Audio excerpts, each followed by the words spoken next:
अगर आप लोगों को अपनी जान प्यारी है ना, तो प्लीज़ मैं आपसे रिक्वेस्ट करता हूँ हाथ जोड़ के कि शाही स्नान के दिन मत आइए, उससे पहले दिन भी मत आइए। अगर आप आएंगे तो आपको बहुत सारी परेशानियों का सामना करना पड़ेगा। आपकी गाड़ी को, आप बस से आ रहे हो, कार से आ रहे हो, जिससे भी आप आ रहे हो, आपको बहुत दूर तक रोक दिया जाएगा और काफ़ी लंबा चलना पड़ेगा। ये सच है। वो कितना भी किलोमीटर हो सकता है, वो 5 भी हो सकता है, 10 भी हो सकता है, 15 भी हो सकता है, 20, 25, कितने भी 50 किलोमीटर तक भी हो सकता है। और जो 29 फरवरी को मैं भी महाकुंभ गया था मौनी अमावस्या के दिन, और जो चीज़ मैंने देखी है,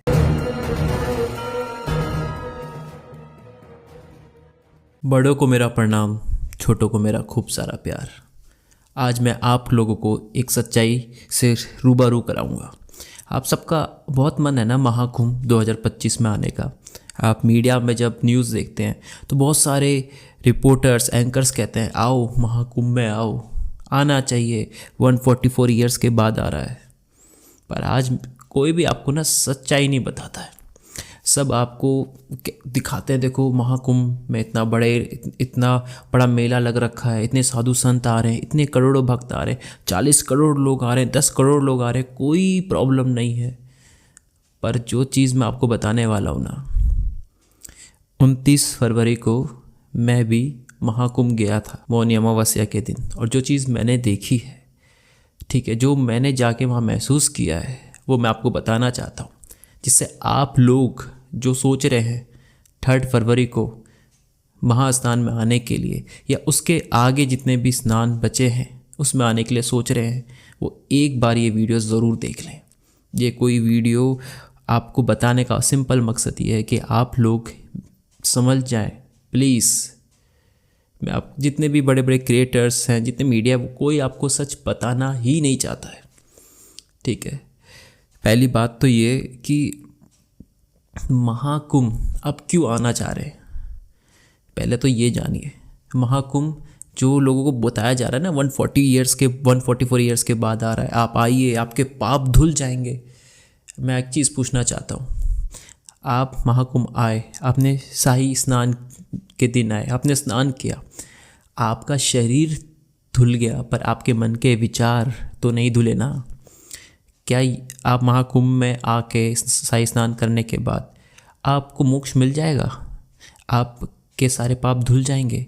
मतलब उसके बाद आप घर जाके और कितने भी पाप कर सकते हैं, ठीक है। तो आपको कोई परेशानी, मतलब समझना चाह रहे हैं कि मैं क्या कहना चाह रहा हूँ, ठीक है। दूसरी इम्पॉर्टेंट बात तो ये कि जो लोग ये कह रहे हैं ना कि 5 किलोमीटर चलना पड़ता है, 10 किलोमीटर चलना पड़ता है, 15 किलोमीटर चलना पड़ता है। सच्चाई ये है, जो पहली बात तो सच को जानिए। आप शाही स्नान के दिन आते हैं या उससे 1-2 दिन पहले आते हैं, तो आपको पता नहीं आपको कितने किलोमीटर चलना पड़ सकता है। आपको 30 से 35 किलोमीटर भी चलना पड़ सकता है। मैं सच बता रहा हूँ। अगर आप शाही स्नान से 1-2 दिन पहले या शाही स्नान के दिन आते हैं। क्यों?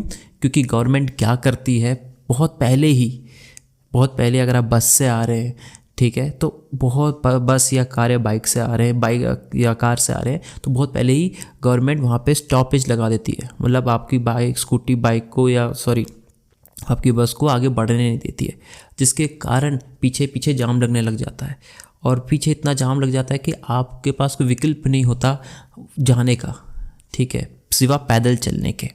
आप ट्रेन के रास्ते से आ रहे हैं, वहाँ पे भी आपको ऐसी ही असुविधा आपको दिखेगी, ठीक है। ये कहना मुश्किल है कि कितने किलोमीटर चलना पड़ सकता है। कई जगह आपको 15, कहीं 25, कहीं 35, ठीक है, चलना ज़रूर पड़ेगा, ये तो सच है, ठीक है। पर कितना चलना पड़ेगा ये मैं बोल नहीं सकता हूँ। दूसरी इम्पॉर्टेंट बात, जब आप चलना शुरू करेंगे, चलने के बाद क्या है कि आपको थोड़ी देर के बाद वहाँ पे आपको बाइक वाले लोग दिखेंगे, ठीक है, जिसको आपको लगेगा यार कि कितने बाइक वाले आपकी मदद करेंगे। सच में वो बाइक वाले आपसे 200, 300, 400 पता नहीं कितने रुपए मांगेंगे कि हम आपको ना आगे तक छोड़ देंगे, आप बैठो, ठीक है। और आपको लगेगा यार इतना दूर चलना है, ठीक है, तो पैसे दे देते हैं, ठीक है। आपने उसको पैसे दिए, वो आपको 1 या 1.5 या 2 किलोमीटर तक छोड़ेगा, आपको उतार देगा, कहेगा इसके आगे मुझे पुलिस जाने नहीं दे रही है, ठीक है। फिर आप चलोगे, फिर से दोबारा आप आगे जाओगे, फिर आपको आगे फिर दोबारा बाइक दिखेंगी, फिर वो कहेगी आपको हम 1 किलोमीटर छोड़ देते हैं, इतने किलोमीटर वहाँ तक छोड़ देंगे, उसके आगे पुलिस जाने नहीं दे रही है। ये लोग बाइक वाले आपसे पैसा मांगे। मैं ये नहीं कह रहा हूँ कि बाइक वालों को पैसा नहीं देना चाहिए, पैसा कमाने का ज़रिया है, आप पैसे कमाओ, पर आप लोगों को झूठ बोल के, मोस्ट ऑफ द बाइक वालों ने यही किया है कि झूठ बोल के ज़्यादा पैसा ले लिया और आपको बहुत कम रास्ते तक छोड़ा है, ठीक है। दूसरी चीज़, वहाँ पे ऑटो वाले भी चल रहे हैं कुछ जगह। शाही स्नान मैं आपको उस दिन बता रहा हूँ जिस दिन शाही स्नान होता है, शाही स्नान के 1-2 दिन पहले की बता रहा हूँ, ठीक है।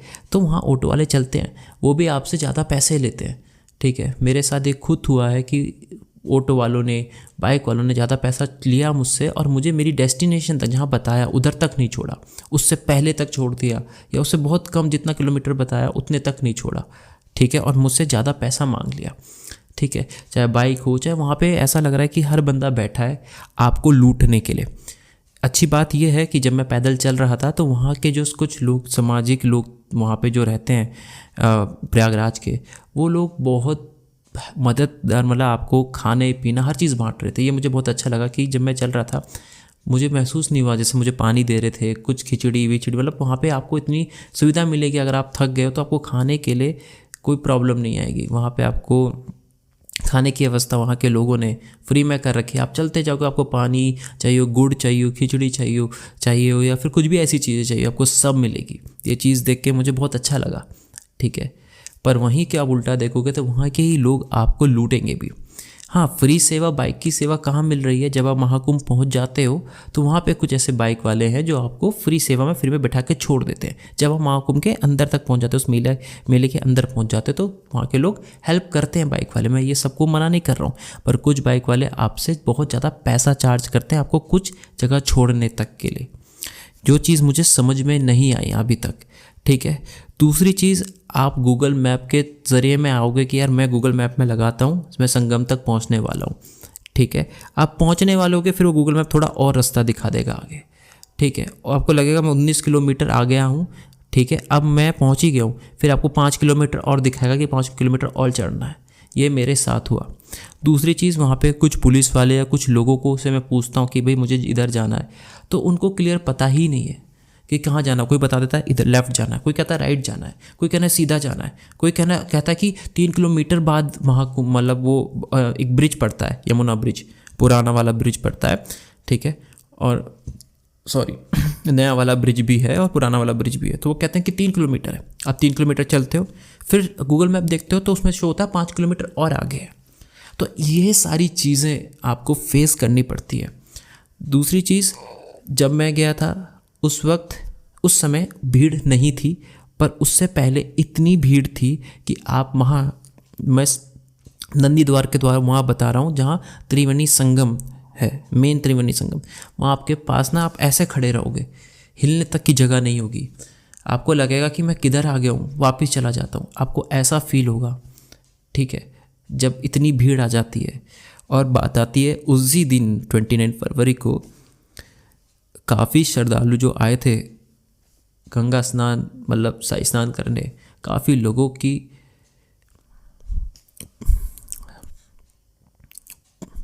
प्राण चले गए। उसके पीछे का सबसे बड़ा रीज़न पता है क्या है? आप लोग जब आते हो, श्रद्धालु को आप इतने दूर से आते हो, आने के बाद सबका मन है स्नान करने का। जो वो जगह है त्रिवेणी संगम, उससे पहले वहाँ पे लोग बिस्तर बैठा के सो जाते हैं, ठीक है। और वहाँ पे मैंने ये भी देखा है कि कुछ लोग वहाँ पे खाना खा के वहीं पे छोड़ देते हैं। बहुत गंदगी, देखो साफ, योगी सरकार ने कोशिश करी है अच्छा बनाने की, पर वहाँ पे जो लोग, मान लो इतने करोड़ों लोग जब वहाँ पे आएंगे और उन चीज़ों को साफ़ सफाई नहीं रखेंगे, वहाँ के वॉशरूम बहुत गंदे थे, ठीक है, वहाँ पे कोई साफ़ सफाई नहीं मैंने देखी, ठीक है। मेन त्रिवेणी संगम में मैं आपको बता रहा हूँ, ठीक है, लोगों ने खा पी के सब चीज़ें फेंक रखी है, इधर गंद मचा रखा, उधर गंद मचा रखा था, ठीक है। साफ़ सफाई कर रहे होंगे लोग, बट लोग ही उसको गंदा कर रहे हैं जो वहाँ पहुँच रहे हैं श्रद्धालु। उस दिन 29 फरवरी के दिन की बात ये है, रात की बात है ये, वहाँ पे श्रद्धालु लोग सो रखे थे, ठीक है, उनको उठाया भी गया कि आप स्नान कर लीजिए। उनमें से कुछ लोग नहीं उठे, और मैंने आपको बताया कि सुबह सबको चाहिए कि मुझे सुबह ब्रह्म मुहूर्त होता है कि सबसे पहले मेरा नंबर आ जाए और मैं स्नान कर लूँ। तो वो ही सारी भीड़ जब इकट्ठा हो गई और वो जब जाने लगी तो जो लोग सो रखे थे तो उनके ऊपर वो चढ़ गई, ठीक है। उसमें बहुत लोग थे और मैंने बताया ना, भीड़ ऐसी कि आप हिल नहीं सकते हो, आप ऐसे जकड़ के यूं हो जाओगे, ठीक है ना। पैर रखने, दूसरे पैर रखने तक की जगह नहीं। अब ऐसे चीज़ों में आप मुझे खुद बताओ, ऐसी जगह में आप फंसे रहोगे, ना बढ़ सकते हो, ना आगे जा सकते हो, ना पीछे जा सकते हो। तो आपको महाकुंभ आना चाहिए, बताओ ना। आप आओ, मना नहीं है, ज़रूरी है शाही स्नान के दिन आना, और दिन भी आ सकते हो, ठीक है। पर जो मीडिया वाले आपको बता रहे हैं ना, उनको ये भी बताना चाहिए। उनको तो वीआईपी सुविधा मिलती है, ठीक है। महाकुंभ में जितने भी वीआईपीज़ हैं, ये कैमरा वाले, मीडिया, रिपोर्टर्स, बाबा लोग, इनका स्नान अच्छे से होता है, इनको बहुत अच्छी सुविधा मिली जाती है, इनके लिए अच्छे से वीआईपी कक्ष बना रखा है स्नान करने के लिए, तो इनको कोई दिक्कत नहीं आती है, ठीक है। जो लोग कहते हैं ना, आओ देखो हमने कितने ढंग से स्नान किया, ठीक है, देखो कोई स्नान में कोई प्रॉब्लम नहीं है, वो ये भी दिखाए ना, अपना वीआईपी कल्चर दिखाए कि आप लोगों का स्नान कैसे होता है। जो मीडिया पर्सन दिखाते हैं, जो बाबा लोग दिखाते हैं कि कोई परेशानी नहीं है, आ सकते हैं, जितने भी लोग अच्छी अच्छी बातें बताते हैं, वो भी तरीका बताएं कि भाई उनका स्नान कैसे होता है, वीआईपी लोगों का स्नान कैसे कराते हैं, उनके पास उनको दिक्कत आती है। ये जितनी परेशानी आती है वो मिडिल क्लास फैमिली के लिए आती है, उनके पास कोई वीआईपी सुविधा नहीं होती है, ठीक है। उनको धक्का मुक्की में रह के स्नान करना होता है, उनके लिए कोई अलग अलग स्नान के लिए वो बनाया नहीं जाता, उन सबको उसी जगह स्नान करना होता है जैसे हम लोग आम आदमी स्नान कर रहा है, ठीक है। बाबाओं के लिए अलग है, मीडिया वालों के लिए अलग है, वीआईपी वालों के लिए अलग है स्नान करने के लिए, उनके लिए अलग कक्ष बना रखा है। और वो जहाँ रहते हैं, उनके खाना, उनको कोई भी इतनी सी भी असुविधा नहीं होती है, जो होती है हम लोगों जैसे, हम मिडिल क्लास लोगों जैसे को होती है। उसके बाद क्या हुआ, उस भगदड़ में काफ़ी लोग दब गए और लोग स्नान करके जा रहे थे। पुलिस तब उसके बाद आई, ठीक है। पुलिस ने मना किया इस रास्ते से नहीं जाने के लिए, फिर भी लोग उस रास्ते से जाने लगे। वहाँ पे बहुत सारे बैग बिखरे हुए थे, जो कपड़े बिखरे हुए थे, जो सामान जैसा रखा था वो ऐसा ही पड़ा हुआ था, और हर जगह श्रद्धालुओं की बॉडी पड़ी हुई थी। और ये सब नज़ारा बहुत भयानक था देखना, ठीक है। पर लोग, भीड़ रुक नहीं रही थी, उनको कोई फ़र्क नहीं पड़ रहा था उधर क्या हो रहा है।